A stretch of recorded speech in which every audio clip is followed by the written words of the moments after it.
লোকসভা নির্বাচনে মুর্শিদাবাদ কেন্দ্রের জোট প্রার্থী হিসেবে মোহাম্মদ সেলিমের নাম ঘোষণা করা হয়েছে। এরপর থেকে পুরোদমে প্রচার শুরু করেছেন মোহাম্মদ সেলিম। সেই মতো মঙ্গলবার দুপুরে মুর্শিদাবাদ লোকসভা কেন্দ্রের নতুন গ্রামে নির্বাচনী প্রচার করলেন মুর্শিদাবাদ লোকসভা কেন্দ্রের জোট প্রার্থী মোহাম্মদ সেলিম। সাধারণ মানুষের বাড়ি গিয়ে প্রচার করার পাশাপাশি স্থানীয় বাজার ও দোকানগুলিতেও জনসংযোগ করেন তিনি। প্রচারের ফাঁকে সংবাদ মাধ্যমকে বলেন, মুর্শিদাবাদের মানুষ কংগ্রেস বাম জোট প্রার্থীদের সম্পূর্ণভাবে সমর্থন করছেন।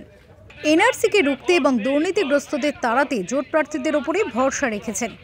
আমি বললে তো আমার মতো বলবো, ওরা বলুক মানুষের মতো। এ তো নতুন পাড়া, এটা আমার কাছে নতুন নয়, নতুন গ্রাম।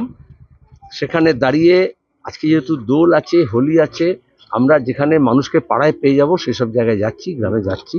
আজকে সারাদিন ধরে আমি ঘুরবো, যেখানে যাচ্ছি সেখানকার ছেলে ছোকরা সব বাইরে বেরিয়ে আসছে। এখানে দেখলাম মা বোনেরাও ঘর থেকে বেরিয়ে এলো, দোকান বাজার যারা করতে যাচ্ছে তারাও আছে।